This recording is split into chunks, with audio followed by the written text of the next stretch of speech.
चलिए आज के वीडियो में हम बताने वाले हैं क्लास 10वां का ऑब्जेक्टिव क्वेश्चन। ठीक है, और चैप्टर है इसका 1। ठीक है, यानी कि रियल नंबर। ठीक है, चैप्टर वास्तविक संख्या मैथ का है। ठीक है, और इसका हम क्वेश्चन नंबर 1 से शुरू करते हैं। ठीक है, क्वेश्चन नंबर 1 में क्या करा है, प्रथम 10 विषम संख्या का मध्य निकालना है। ठीक है, तो यहाँ पर प्रथम 10 को विषम संख्या लिखेंगे। विषम संख्या 1 हुआ, उसके बाद 3 हुआ, 5 हुआ, 7, 9, 11, 13, 15, 17, 19। तो यहाँ पर 1, 2, 3, 4, 5, 6, 7, 8, 9, 10।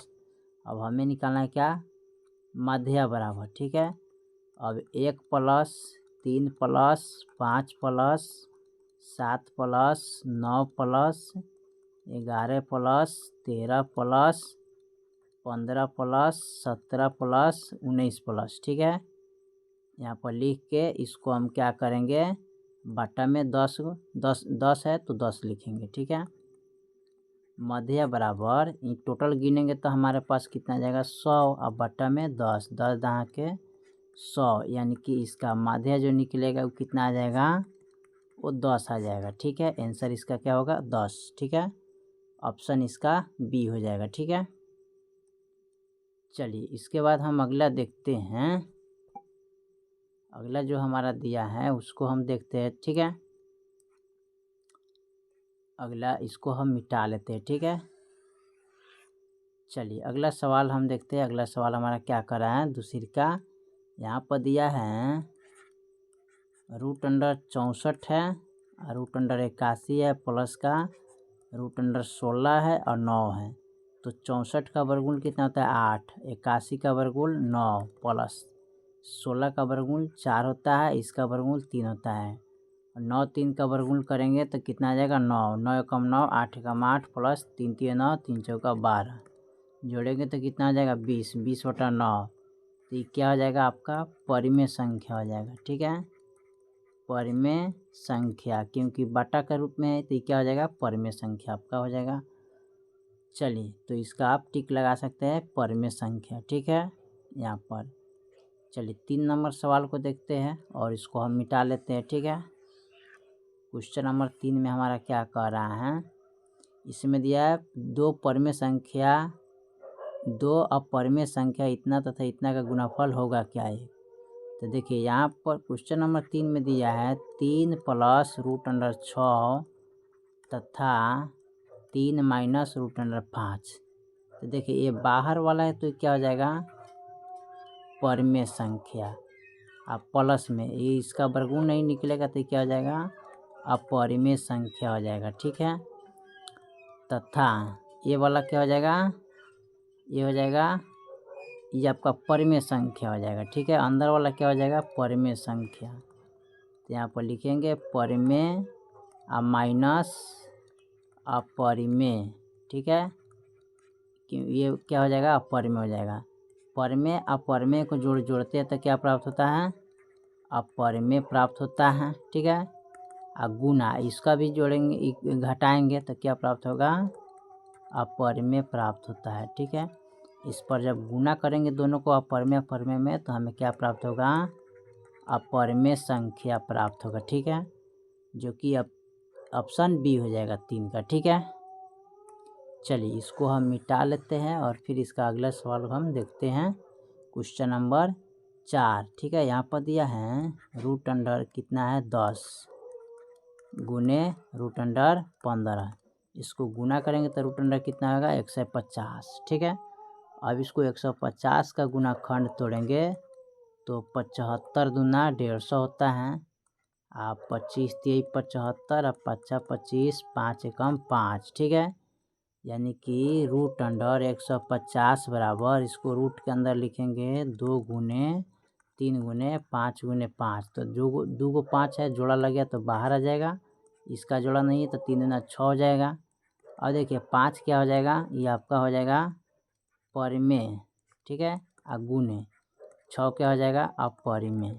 ठीक है, अभी दोनों को गुना कीजिएगा तो क्या प्राप्त होगा, अपरिमेय आपको प्राप्त होगा। तो अब परिमेय संख्या इसका हो जाएगा, ठीक है। यहाँ पर ऑप्शन बी हो जाएगा, ठीक है। चलिए इसको हम मिटा लेते हैं, फिर इसका अगला सवाल हम हल करते हैं, ठीक है। 5 में क्या करें, यदि 156 इतना इतना दिया तो x plus y plus z का मान क्या होगा, ठीक है। तो सबसे पहले हम क्या करते हैं, 5 का 156 का गुणनखंड निकालेंगे, ठीक है। 156 का गुणनखंड निकालेंगे, 2 से लगाइएगा तो 2 7 14, 2 8 16, फिर 2 से लगाएंगे तो यहाँ पर कटेगा 2 3 6, 2 9 18, ठीक है। और फिर यहाँ पर 3 से कटेगा तो 13 3 39 और फिर 13 एकम 13, ठीक है। अब यहाँ देखिए 2 गुने 2 गुने 3 गुने 13, ठीक है। यहाँ पर हो गया तो ये हो जाएगा x का मान, ये हो जाएगा y के मान, ये हो जाएगा z के मान। तो यहाँ पर लिखेंगे 2 के पावर 2 हो जाएगा और 3 के पावर 1 और गुने 13 के पावर 1 हो जाएगा, ठीक है। यहाँ पर लिखेंगे तो ये हो जाएगा x plus y plus z. तो x के मान कितना है 2, y के मान 1 है, प्लस z के मान 1 है, 2 1 3, 3 1 कितना होता है 4, ठीक है। तो इसका ऑप्शन क्या हो जाएगा 4। देखिए तो यहाँ पर 4 फर्स्ट में दिया है, ठीक है। चलिए 6 नंबर सवाल को देखते हैं और इसको हम मिटा लेते हैं, ठीक है। तो यहाँ पर 6 नंबर सवाल को हल करेंगे, ठीक है। 0.3 पर एकड़िंग प्लस 0.4 पर एकड़िंग सरलता रूप में लिखना है, ठीक है। तो यहाँ पर क्या करेंगे, लिखें इसको 0.3 पर एकड़िंग है, ठीक है, और प्लस 0.4 पर एकड़िंग है। इसको जोड़ेंगे तो क्या हो जाएगा 0.7 पर रेकड़िंग हो जाएगा, ठीक है। 7 पर रेकड़िंग हो जाएगा, ठीक है। इसको जोड़िएगा तो 0. क्या हो जाएगा 7 पर रेकड़िंग। अब इसको सरलतम रूप में लिखना है। सरलतम रूप में लिखने के लिए लिखेंगे 7, एगो पर रेकड़िंग है तो एगो 9 लिखेंगे, तो ये 7 बटा क्या हो जाएगा 9। अगर 2 गो पर रेकड़िंग रहेगा तो 2 गो 9 लिखेंगे, ठीक है, याद रखिएगा। चलिए 6 के बाद हम 7 नंबर देखते हैं। 7 में कह रहा है यदि q एक धनात्मक पूर्णांक है तो निम्नलिखित में से कौन सा धनात्मक विषम पूर्णांक होगा। इसमें धनात्मक विषम पूर्णांक खोजने के लिए कह रहा है। तो ये है सम संख्या, ए भी सम है, ए भी सम है, तो धनात्मक विषम पूर्णांक कौन हो जाएगा ए वाला। 6q और प्लस का 1 क्या होता है विषम पूर्णांक होता है, ठीक है। तो ऑप्शन हो जाएगा। चलिए इसका हम अगला सवाल देखते हैं, ठीक है। अगला सवाल क्या कर रहे हैं 8 में। 8 में करें यदि दो संख्याओं का मसा 25 और लसा इतना है तो संख्या का गुणनफल क्या होगा। तो आप 25 गुने 50 कर दीजिएगा तो 0 लिखिएगा, 5 25 और 15 10 11 12, यानी कि 12 50 होगा, ठीक है। ऑप्शन ए हो जाएगा। 9 में करें दो लगातार विषम संख्या का मसा क्या होगा। 2 गो लगातार विषम संख्या, तो विषम संख्या 1 हो गया, 1 3 हो गया। इसका जब मसा कीजिएगा तो कितना आएगा 1 से 3 में भाग कीजिएगा तो 3 मरतबे ही कटेगा, तो मसा 1 आ जाएगा। मसा कितना आएगा 1 हो जाएगा, जो कि ऑप्शन बी में है, ठीक है। चलिए उसके बाद इनको हम मिटा के फिर अगला सवाल को हल करते हैं, ठीक है। यहाँ पर 10 में करें यदि भाग एल्गोरिथम इतना इतना है तो इतना होता, इतना का ए का मान क्या होगा, ठीक है। तो सबसे पहले हम क्या करते हैं, इसको लिखेंगे ए बराबर बी क्यू प्लस के आर, ठीक है, इस प्रकार लिखेंगे। अब इसमें कह रहा है कि यहाँ पर दिया है बी बराबर 61 और क्यू बराबर 27, आर बराबर 32 दिया है। तो ए बराबर वाट, तो ए के मान निकालना है। सूत्र आता है ए बराबर बी क्यू प्लस आर होता है। ए बराबर बी का मान इसमें कितना है 61 है, गुने क्यू का मान कितना है इसमें यहाँ पर 27 है, तो 27 लिखेंगे। अब प्लस आर का मान कितना है 32, तो 32 लिखेंगे ए बराबर, ठीक है। अब इसमें हम क्या करेंगे गुना करेंगे, ठीक है। गुना करके यहाँ पर लाना है, ठीक है। तो जब गुना कीजिएगा तो ये कितना हो जाएगा यहाँ पर 6472, इसमें गुना 6472 और प्लस का 32 जोड़ेंगे। अब ये दोनों को ऐड करेंगे तो यहाँ पर हो जाएगा 1000, सॉरी यहाँ पर हमने गलती कर दी ना, यहाँ पर जोड़ने में गलती हुई है। यहाँ पर जोड़िएगा तो 1000 1647 हो जाएगा। ठीक है, कितना हो जाएगा 1647। इकाई दहाई सैकड़ा हजार 1647 और प्लस में 32 जोड़ दीजिएगा तो 1679 हो जाएगा एक का मान। ठीक है, तो 1600 यानी कि 1679 इसमें देखिए तो 1679 कहाँ पर दिया है, ऑप्शन ए में दिया है। ठीक है, फर्स्ट ए में दिया हुआ है। ठीक है, चलिए इसका हम अगला सवाल को हल करते हैं। अगला सवाल 11 में कह रहा है इतना इतना का भाग दिया जाए तो भागफल का घात क्या होगा। तो फर्स्ट इसका भागफल क्या है, x के पावर 4। अब भाग करेंगे कितना से, x के पावर 2 से। ठीक है, तो यहाँ पर लिखेंगे भागा का पावर क्या होता है, घटाया जाता है। ठीक है, पावर का यानी कि भागा का पावर क्या होता है, घटाया जाता है। तो ऊपर 4 है नीचे 2 है। ठीक है, x से x काट दीजिएगा, चाहे x बराबर लिख सकते हैं 4 माइनस 2 यानी कि पावर कितना हो जाएगा 2, यानी कि घात बराबर कितना आ जाएगा 2। ठीक है, तो यहाँ पर ऑप्शन बी हो जाएगा। ठीक है, इनका भी दिया है 12 का इसी प्रकार, इतना इतना का घात क्या होगा। ठीक है, तो फर्स्ट में इतना दिया तो इसका आप घात लिखना चाहते हैं ना, तो यहाँ पर इसका भी घात 2 ही होगा। ठीक है,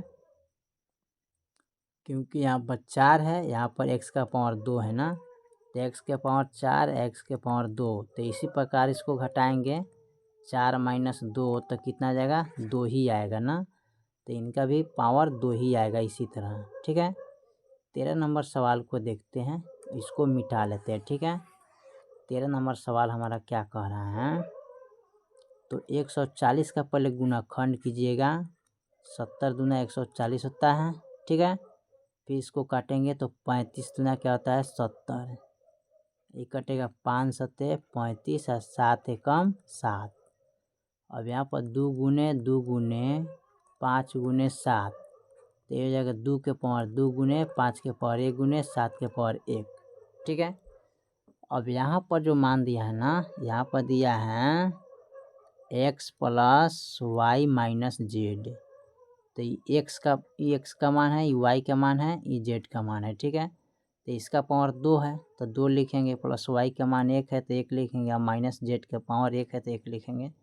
2 1 कितना होता है 3, और माइनस का 1 करेंगे तो कितना आएगा 2। ठीक है, यानी कि इसका ऑप्शन कितना आ जाएगा 2 आ जाएगा ना। ठीक है, तो ऑप्शन इसका 2 हो जाएगा, यहाँ पर दिया है फर्स्ट में। ठीक है, चलिए लास्ट जो सवाल है उसको हम थोड़ा देखते हैं क्या कह रहा है। 14 में करें 0.57 का रेकरिंग सरलतम रूप में लिखिए, तो 0.57 पर 2 रेकरिंग है, ये रेकरिंग है, तो आप लिखिए 57, और रेकरिंग 2 अंक पर है तो 2 9 डाल दीजिए, और इसको कटाना पड़ेगा। ठीक है, तो 19 23 57। ठीक है, यानी कि 3 से कटाना पड़ेगा इसको। ठीक है, ऐसे नहीं कटेगा। ठीक है, इनको कटाएंगे 3 से कटेगा। ठीक है, 3 से कटाएंगे तो ये कटेगा 3 3 9, यानी 33 23 यहाँ पर कटेगा। ठीक है, और ऊपर कटेगा 3 1 कम 3 9 3 27, यानी कि 19 23 57 और 33 23 99। ठीक है, ये कट गया तो 19/33 इसका सरलतम रूप आ जाएगा। ठीक है, 19 बटा क्या हो जाएगा 33। ठीक है, चलिए तो हमने क्वेश्चन नंबर 1 से लेकर 14 तक कंप्लीट कर दिया। बाकी जो सवाल है फिर अगले वीडियो में, तब तक के लिए जय हिंद जय भारत।